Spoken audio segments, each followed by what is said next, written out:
자, 오늘은 이 말씀을 가지고 불신앙은 두려움을 낳고 믿음은 소망을 낳는다, 그런 주제로 말씀을 전하겠습니다.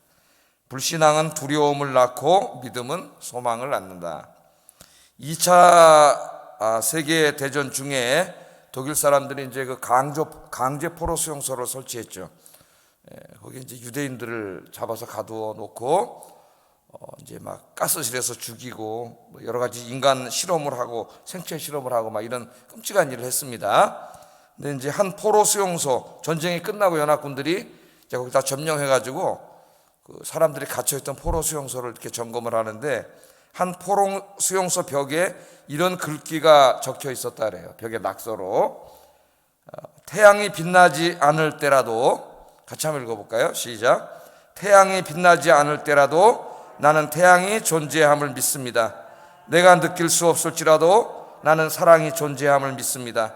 비록 그분이 지금 침묵하고 계실지라도 나는 하나님의 계심을 믿습니다. 아멘입니까? 예, 그 포로 소용소에서 무슨 희망이 보였겠어요? 잘못하면 끌려가서 이제 가스실에서 죽는데 그 절망 속에서 어떤 믿음의 사람이 이런 글을 여기다 적은 겁니다. 비록 그분이 지금 침묵하고 계실지라도 나는 하나님의 계심을 믿습니다. 코로나로 인하여 하루하루 힘든 시기를 우리 모두가 보내고 있습니다. 먹구름이 잔뜩 끼어 있다고 태양이 존재하지 않는 것은 아닙니다. 지금 이 시간에도 하나님께서 우리의 예배와 기도 가운데 함께 계십니다. 우리 예배를 받아주시고 우리의 기도를 들어주십니다. 코로나가 1년이 넘어서 이제 2년을 향하여 가고 있는데 왜 이렇게 오랫동안 코로나가 있는지, 하나님께서 또 왜 이렇게 모든 치유를 늦추시는지 우리는 하나님의 뜻을 다 알 수는 없지만 이 가운데는 우리가 다 알지 못하는 하나님의 오묘한 섭리와 뜻이 있는 줄로 믿습니다. 하나님의 때가 되면 다 치료해 주시고 이 코로나로 인하여 생긴 여러분 한 사람 한 사람의 어려운 문제들, 고통의 문제들도 우리 주님이 해결해 주실 줄로 믿습니다. 오늘 본문이 좀 그런 이야기예요. 자, 예수님의 제자들이 예수님의 말씀에 순종을 해가지고 이제 배를 타고 건너편 마을로 가고 있었습니다. 왜 배를 타고 갔는지는 어제 설명했죠. 배를 타고 건너가고 있었어요. 그런데 제자들이 타고 가던 배에 갑자기 풍랑이 일어났어요. 바다에서 이제 막 풍랑이 일어난 거죠. 24절 한번 읽어보겠습니다. 시작. 물결로 말미암아 고난을 당하더라, 그렇게 써 있습니다. 자, 이 상황을 한번 잘 생각을 해보세요. 제자들이 지금 예수님의 말씀에 순종해서 배를 타고 바다를 건너가고 있는 겁니다. 자기들 스스로 간 게 아니에요. 예수님 가라 그랬죠. 무리들이 막 높이고 왕으로 삼으려고 그러고 그러니까 제자들도 거기 한껏 고무돼가지고 세상의 영광을 누리려고 그러니까 예수님이 뜯어내가지고 배를 타서 이제 건너편으로 보낸 거죠. 예수님 말씀에 순종해서 배를 타고 건너편 마을로 가고 있는데 뭐가 일어났어요? 갑자기 잠잠하던 바다에서 풍랑이 일어나고 막 파도가 막 치고 막 이렇게 지금 된 겁니다. 자, 우리는 이 말씀을 통해서 첫째 우리가 깨닫게 되는 게 예수 믿는다고 인생에 어려운 일이 닥치지 않는 것은 아니라는 거예요. 때로는 하나님이 우리 인생에 어떤 더 선하시고 크신 뜻을 이루기 위해서 우리 인생에도 풍랑이 일어나게 하실 수 있습니다. 그러니까 인생의 어려움이 닥칠 때 당황해하지 마세요. 풍랑이 일어날 수가 있어요. 그러나 성도들에게 닥치는 이 모든 인생의 풍랑에는 하나님의 뜻이 있다. 믿습니까? 하나님의 뜻이 있어요. 하나님의 백성들의 인생에 일어나는 일에는 우연이 없습니다. 순간순간 우리가 다 깨닫지 못한다 할지라도 우리 인생을 향하신 하나님의 선하신 뜻이 있어요. 그래서 사도 바울은 우리 인생에 일어나는 모든 일들이 그게 선한 일이든 조금 힘든 일이든 즐거운 일이든 고통을 주는 일이든 다 협력하여 뭘 이룬다 그랬어요?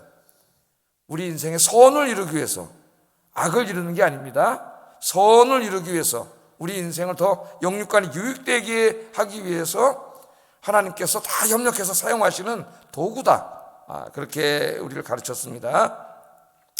자, 제자들이 풍랑을 만났는데요, 이 배에 타고 있던 제자들 중에 상당수는 이 갈릴리 바다에서 어려서부터 평생 자랐고 또 어른이 돼서는 배를 타고 고기 잡고 먹고 살던 어부들이에요. 그러니까 그 갈릴리 바다에 굉장히 익숙한 사람들이고 이 배에는 뭐 일가견이 있는 사람들이죠. 웬만한 바람 정도는 다 이겨내는 그런 사람입니다. 그런데 오늘 말씀해 보면은 이제까지 그들이 가져왔던 경험과 힘으로는 해결할 수 없는 풍랑이었어요. 엄청난 풍랑이 일어났고요. 요한복음 6장 19절 병행 구절에 보면은 제자들이 밤새도록 노를 졌다 그랬습니다. 그러니까 풍랑하고 싸운 거죠. 막 배는 어디로 가는지 모르지만 막 풍랑 밤새도록 싸웠는데 한 5km 정도밖에 가지 못했다 그랬습니다. 그러니까 밤새도록 바람이 불고 파도가 일어나고 배는 뭐 어디로 가는지 아무리 힘써도 여기로 갔다 저기로 갔다 어디로 가는지 뭐 하여튼 그런 상황에 지금 처해 있습니다. 자, 밤새도록 두려움과 공포 속에서 파도와 싸우고 있는데 어느덧 시간이 지나가지고 새벽이 다가오고 있었어요. 새벽에 다가 이제 이렇게 먼동이 조금 이렇게 희미하게 터오고 있는데 이렇게 보니까 저쪽에서 한 사람이 걸어오고 있는 거예요. 땅을 걸어오는 게 아니잖아요. 지금 바람이 불고 파도가 치고 그러는데 그 바다 위를 걸어오고 있는 거예요. 바다 위를 중력의 법칙에 의해서 빠져야 되는데 그 사람이 빠지지 않고 바다 위를 걸어오고 있습니다. 그분이 누구세요? 예수님이시죠. 예수님 왜 걸어오고 계세요? 제자들 구원해 주시려고 찾아오고 계시는 거예요. 오늘 새벽에 기도할 때 주님이 여러분 기도하실 때 한 사람 한 사람에게 찾아오실 줄로 믿습니다. 자, 25절 한번 읽어보겠습니다. 시작. 제자들에게 오시니 그렇게 말합니다. 자, 우리 성경에 이제 밤이라고 말했는데 밤 그러면은 뭐 우리하고 비슷합니다. 해가 질 때부터 일몰할 때부터 일출 해가 뜰 때까지를 밤이라 그랬어요. 근데 이 밤인데 유대인들은 이제 이 밤을 셋으로 나누어서 셋으로 나눴습니다. 밤을. 그런데 로마인들은 넷으로 나눴어요. 네 시간으로 이렇게 나눴습니다. 그래서 이때는 로마가 다스리고 있을 때문에 이제 이때가 사경이라고 하는 것은 한 1시부터 6시 사이. 그러니까 우리 지금 새벽 기도할 때쯤이라고 보시면 돼요. 이제 막 먼동이 이렇게 막 터오르고 있을 때 이때입니다. 지금 시간이 이 시간이에요. 이 시간이네 진짜. 이 시간에 여러분 주님이 찾아오실 줄 믿습니다. 자, 그러면 예수님이 잘 생각을 해보세요. 지금 벳세다 광야에서 한 2만 명을 오병이어 기적으로 먹이시고 그때가 이제 저녁을 먹이신 거죠. 그러니까 밤이 됐을 거 아니에요. 밤이 이제 막 될라 그럴 때 일몰이 될라 그럴 때 사람들이 막 열광을 하고 그러니까 제자들을 뜯어내 가지고 배 타고 이제 건너가게 하셨는데 이제 해가 지면서 밤에 배를 타고 건너가는데 풍랑이 일어나고 밤새도록 떠돌아다닌 거죠. 그래서 막 안 죽으려고 막 싸우고 물 퍼내고 막 이제 그랬을 거 아니에요? 그리고 이제 새벽이 됐다 그러면은 그럼 예수님은 그때 뭐 하러 가셨어요? 산에 혼자 한적한 곳에 가셔서 기도하러 가셨죠. 그럼 예수님이 기도를 굉장히 오래 하셨다는 걸 알 수 있습니다. 철야 기도를 하신 거예요. 철야 기도. 그죠? 이게 우리가 여기서 사람들이 성경을 그냥 읽고 지나가는데 예수님이 철야 기도 하셨다는 생각을 안 할 때가 많아요. 왜냐하면 시간이 안 나오니까. 그냥 읽고 지나가면은 잘 생각을 안 하게 됩니다. 근데 시간을 계산해 보면 밤에 산에 올라가셔가지고 새벽에 내려오셨으니까 지금 밤새도록 기도하신 거예요. 왜 기도하셨어요? 사람들이 왕으로 세우려고 했잖아요. 그래서 온갖 부귀와 영화를 누리면서 이렇게 살고 이스라엘도 해방해 주세요. 막 이렇게 하니까 예수님은 지금 왜 오신 거예요? 십자가에서 자기 생명을 주심으로 우리 죄를 사하시고 우리를 구원하기 위해서 오셨는데 사탄이 영광을 제시해 주면서 세상의 영광을 제시해 주면서 십자가의 길을 구원의 길을 자꾸 막아요.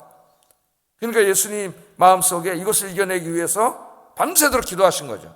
하나님이 주신 사명의 십자가를 지기 위해서 기도해야 된다 그랬습니다. 어제 하나님 앞에 마주서서 기도하지 않으면 이 내 십자가를 지고 나를 따르라고 하시는 주님의 길을 걸어가기가 쉽지 않습니다. 이 목회자들도 마찬가지예요. 늘 주님 앞에 기도하지 않으면 자꾸 세상이 보입니다. 세상의 부귀영화, 편안한 삶 이런 것들이 보여요. 근데 예수님께서 밤새도록 철야 기도하신 거예요. 지금 예수님이 이렇게 기도하셨다면은 우리는 더욱더 기도해야 되지 않겠습니까? 기도를 하시고 이제 이 제자들이 어려움에 처했다는 것을 아시고 이제 걸어서 제자들에게 오신 겁니다. 자, 그런데 제자들이 처음에 예수님을 보고 어떤 반응을 보였어요? 바다 위를 걸어오시는 예수님을 보고 예수님이라고 전혀 생각할 수가 없었습니다. 이제 새벽에 희미하게 보이니까 누군지 정확하게 알 수도 없고요. 사람이 막 바다 위를 걸어오니까 이건 사람이라고 생각할 수는 없는 거죠. 그죠? 그래서 더 무서워했어요. 이거 무슨 바다 귀신이 나왔나? 그래가지고 뭐라 그랬어? 이거 귀신이다. 이제 성경이 유령이라 했죠. 우리는 유령이라 안 그러고 뭐라 그래요? 이 귀신이다, 귀신이다. 그렇겠죠. 26절 한번 읽어보겠습니다. 시작. 유령이라 하여 무서워하여 소리 지르거늘. 지금 풍랑도 무서워 죽겠는데 저쪽에서 귀신까지 오니까 이제 우리 꼼짝없이 죽었구나 그러고 유령이다, 귀신이다, 막 더 두려워하고 있어요. 자, 그 유령이라고 호들갑 떨면서 두려워하는 제자들에게 예수님이 다가오셔서 말씀을 하십니다. 27절. 오늘 여러분 기도하실 때 주님이 이렇게 말씀해 주실 줄 믿습니다. 27절 읽어보겠습니다. 시작. 안심하라, 나니 두려워하지 말라. 아멘. 예수님이 찾아오셨어요. 너무나 두렵고 무섭고 떨려서 여러분처럼 새벽에 나와서 기도하시고 또 우리 성도님들 집에서 말씀 들으면서 기도하시는데 두렵고 떨리는데 혼자 내버려 두지 않으시고 우리 주님이 찾아오십니다. 찾아오셔서 말씀하셔요. 안심하라, 안심하라. 나니 두려워하지 말라. 두려워하지 말라. 너 혼자가 아니다. 풍랑 가운데 있지만은 내가 너와 함께 왔다. 함께 하기 위해서 왔다. 널 구원하기 위해서 왔다. 내가 왔으니까 두려워하지 말라. 제가 이 말씀을 준비하다가 큰 위로를 받았어요. 주님이 나에게 말씀하시는 것 같더라고요. 예수께서 즉시 이르시되 안심하라, 나니 두려워하지 말라. 여러분 이 말씀을 짧은 말씀이니까 외우세요. 안심하라, 나니 두려워하지 말라. 이렇게 기도할 때 얘기하세요. 풍랑 가운데 두려워하던 제자들을 찾아오셔서 안심하라, 나니 두려워하지 말라 말씀하신 주님, 오늘 이 코로나 속에서 이 경제적인 위기 속에서 두려움 속에 기도하고 있는 저를 찾아오셔서 주님 말씀해 주시고 치료해 주시고 응답해 주시옵소서. 그렇게 기도하면 얼마나 마음이 위로가 되겠어요. 그죠? 마음이 얼마나 내가 마음이 따뜻해지고 위로가 되겠어요. 그게 믿음이에요, 여러분. 믿음. 나 혼자 풍랑 속에 있는 게 아니라 주님이 내 곁에 계시다고 하는 거, 그게 믿음이죠. 자, 마태는 오늘 본문을 통하여 우리들에게 분명한 메시지를 하나 던져주고 있습니다. 그것은 우리가 고난 중에 있을 때에 예수님께서 우리를 돕기 위해서 반드시 찾아오신다는 거예요. 이 세상에서 이 코로나 속에서 혼자 고통당하는 우리를 내버려 두지 않으세요. 우리 주님께서는 반드시 찾아오신다는 겁니다. 그래서 F.B. 마이어라고 하는 사람은 이 말씀을 묵상하다 이런 말을 했어요. 한번 읽어보겠습니다. 시작. 우리의 삶에는 우리가 두려워하는 사람들과 상황들이 있지만 이것들을 통해 그리스도를 바라본다면 우리 삶의 가장 큰 복이 그것들을 통해 올 것입니다. 그것들을 통해서. 당장은 코로나, 경제적인 위기, 어떤 몸에 닥쳐오는 어떤 병, 환경의 위기, 가정의 위기 그런 게 있지만 실망하지 않고 그것들을 통해서 주님을 바라보면은 우리의 삶이 그것들을 통해서 큰 복으로 다가올 줄 믿습니다. 그러니까 이게 지금 뭐예요? 믿음의 사람들의 고백이에요. 믿음의 사람은 힘들긴 힘들죠. 힘 안 든 사람이 어디 있어요, 이런 가운데. 다 힘들고 두렵고 무섭지만은, 그러나 믿음이 없는 사람 주저앉아 버리지만은 믿음의 사람은 주저앉지 않죠. 주님이 함께 계심을 아니까 일어나서 다시 기도하고 주님을 붙잡는 거예요. 그럼 주님이 해결해 주십니다. 자, 베드로는 풍랑 속에서 바다 위를 걸으시는 예수님을 보고 나는 두려워하지 말라 그랬더니 예수님이구나 알았겠죠. 그래서 베드로가 뭐라 그랬어요? 28절에 보면 베드로가 대답하여 이르되 주여 만일 주님이시거든 나를 명하사 무리로 오라 하소서. 예수님이 걸어오시니까 나니 두려워하지 말라 그랬더니 정말 예수님이라면은 나도 한번 그러면 이 풍랑 속 예수님처럼 걸어보게 해주세요. 여기까지는 정말 믿음이 얼마나 대단해요. 베드로는 정말 막 다혈질 하는 사람. 근데 다혈질의 단점은 뭐예요? 막 은혜 받을 때는 끌어올라가지고 진짜 우리 교회를 혼자 다 삼킬 것 같이 막 제가 한번 하겠습니다 그러는데 한 시간만 지나면 싹 식어가지고 어떻게 돼요? 언제 그랬냐는 듯이 이제 이 다혈질이 안 좋은, 다혈질이 이제 장점도 많이 있습니다. 안 좋은 부분이 바로 그런 부분이에요. 그래서 다혈질을 가진 사람은 그 약한 부분을 위해서 기도하는 거예요. 우리가 기질을 테스트하는 것은 저 사람은 다혈질이야 뭐 그러려고 하는 게 아니라 다혈질의 장점이 많죠. 다혈질은 굉장히 활발하고 쾌활하고 사람들에게 막 그렇게 교회를 활발하게 하고 재밌게 하고 그렇게 하지만은 단점은 바로 이런 부분이에요. 그래서 그 단점을 해서 기도하면은 베드로가 나중에는 처음에만 끌어오르고 나중에 식어버리는 사람이 아니라 십자가를 거꾸로 지고 순교하는 사람이 됐습니다. 할렐루야. 또 우울증인 사람은 어떻게 해요? 우울증인 사람은 좀 이렇게 활발하고 막 분위기를 막 이렇게 교회 분위기를 활발하게 하고 재밌게 하고 이런 건 없지만은 꾸준히 다혈질이 막 끌어올라가지고 있다가 하루 만에 팍 식어버린다면 우울증은 그냥 끌어오르지는 않지만 꾸준한 사람이에요. 꾸준한 사람. 그래서 우울증 있는 사람들이 일을 하면은 일을 끝까지 마감합니다. 다 가도 꾸준히 해요. 이분의 약점은 조금 이렇게 좀 활발하게 이런 게 없으니까 그 부분들을 위해서 기도하면은 또 하나님 그 부분을 회복시켜 주실 줄로 믿습니다. 우리가 기질 이렇게 공부하는 거예요.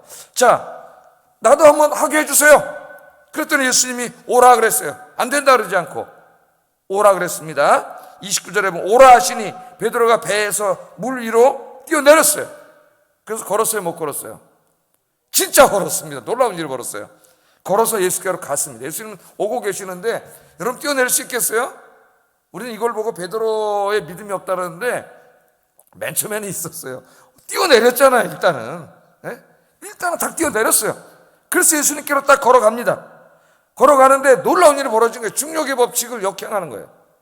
빠지게 돼 있는데 안 빠지고 자기도 걷는 거예요. 예수님처럼. 믿음은 놀라운 겁니다. 걸었는데 그런데 베드로가 걷다가 갑자기 뭘 봤어요? 파도가 있는 걸 갑자기 봤죠.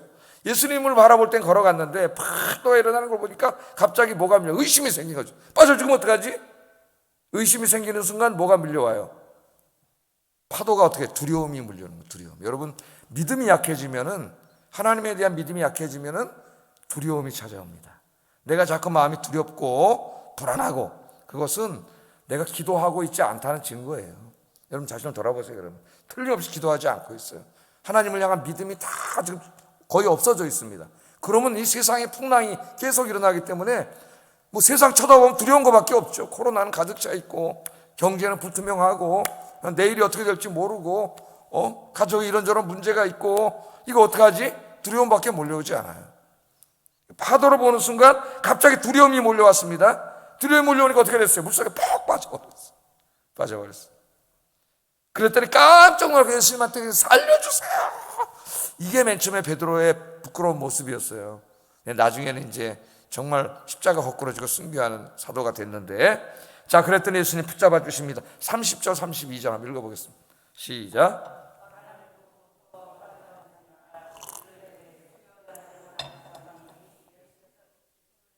그를 붙잡으시며 이르시되 믿음이 작은 자여 왜 의심하느냐 하시고 배에 함께 오름에 바람이 그치는지라. 아멘. 그래서 예수님께서 베드로를 건져 주셨습니다. 그러니까 베드로에게서 뭘 배워요? 예수님을 바라볼 때는 아무것도 두렵지 않았어요. 근데 현실을 본 거죠. 파도를 보니까 두려움이 몰려왔어요. 믿음이 없어지고 두려움이 몰려왔어요. 그래서 무서워서 빠져버렸습니다. 그래서 우리 인생을 살아갈 때 풍랑과 파도는 항상 있습니다. 항상 있어요. 근데 여러분 세상 바라보지 말고 여러분들은 주님 바라보시는 여러분 되기를 주의 이름으로 축복합니다. 코로나19 그로 인한 경제적, 정서적, 도덕적 위기, 그런 고통 가운데 있습니다. 그런 풍랑이 막 몰아치고 있죠. 그러나 코로나가 가득한 세상을 바라보지 말고 코로나로부터 우리들을 능히 지켜주시기 위해서 지금 우리를 찾아와 계시는 주님을 바라보고 승리하는 여러분 되기를 주의 이름으로 축복합니다. 제가 아까 뭐라 그랬어요? 불신앙은 두려움을 낳고 신앙은 소망을 낳습니다. 우리의 믿음은 소망을 낳아요. 주님을 바라보면 두려움이 사라지고 불안이 사라지고 소망이 찾아옵니다. 그러니까 여러분 아침에 열심히 기도하면 집에 가실 때는 불안과 두려움이 다 사라져요. 믿음이 생기기 때문에. 자, 그래서 이 베드로가 빠지는 걸 보고 우리 예수님께서 뭐라고 책망하셨어요? 베드로한테. 걸을 때까지는 좋았는데 금방 의심하고 빠지니까 뭐라고 책망하셨어요? 말씀 보세요. 말씀. 믿음이 적은 자야 왜 의심하느냐? 믿음이 적은 자야 왜 의심하느냐? 믿음 때문에 책망을 받았습니다. 그냥 주님만 바라보고 갔으면 끝까지 안 빠지고 갔을 텐데 자꾸 세상을 바라보니까 가다 퐁 빠지고 아이고 살려주세요 또 그러고. 우리 신앙이 그렇잖아요. 꾸준히 주님 바라보고 기도하고 가면 되는데 또 하다 세상 바라보니까 또 퐁 빠지고, 오늘 기도했는데 또 이따 저녁 때쯤 되니까 또 세상 바라보다 또 퐁 빠지고 이러면 안 되고. 여러분 저녁에도 시험이 올 때 무릎 꿇고 기도하세요. 혼자가 아니잖아요. 여러분 주님이 계시잖아요. 주님 내니 두려워 말라. 예? 주님의 음성을 들어야 돼요, 우리가. 자, 이제 배는 예수님이 구원해 주셨죠. 그래서 이제 게네사렛이라는 마을에 도착을 합니다. 배가 도착을 했는데, 마을에 예수님이 오셨다는 소식을 듣고 그 동네 사람들이 그냥 예수님께로 몰려온 거예요. 왜 몰려왔느냐? 34절 36절 한번 읽어보겠습니다. 시작.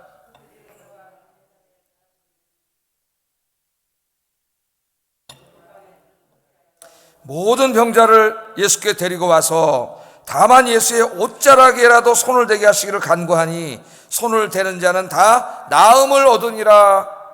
아멘. 예수님이 이제 그 제자들 풍랑 잔잔케 해가지고 건너편 마을로 건너가서 게네사렛 마을에 이제 도착을 했습니다.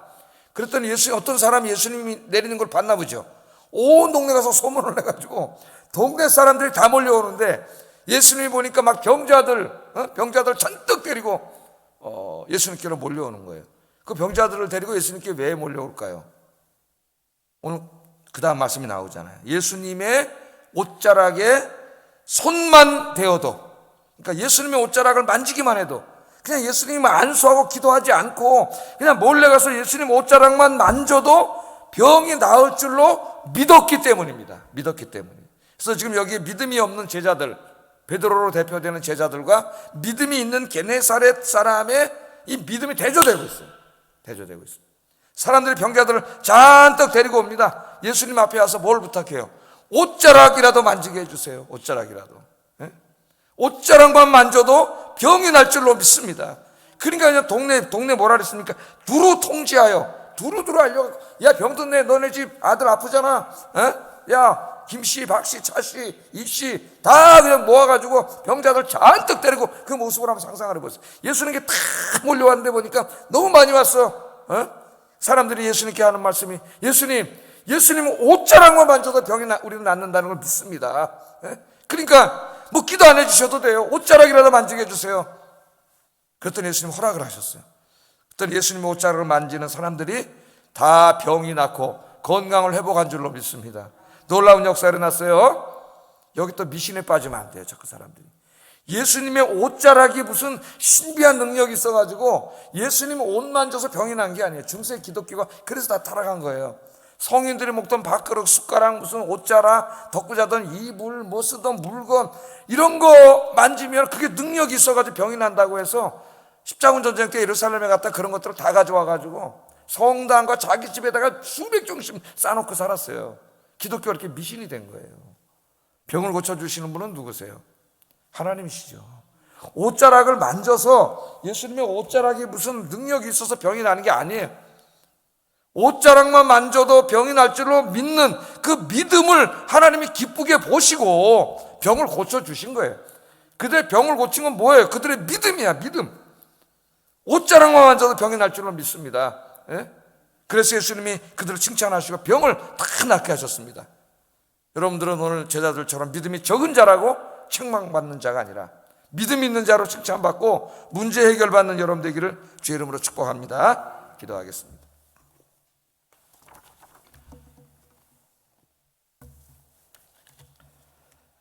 자, 오늘 두 가지를 기도합니다. 세상의 풍랑을 바라보지 말고, 질병을 바라보지 말고 주님을 바라보는 믿음의 사람이 되게 하소서. 주님만 바라보게 하소서. 난이 두려워하지 말라 하시는 주님만 바라보게 하소서. 이게 첫 번째 기도 제목. 두 번째, 믿음이 적은 자라고 책망받는 삶이 아니라 믿음의 사람으로 칭찬받고 능력이 하나님을 체험하는 삶이 되게 하소서. 기도하겠습니다.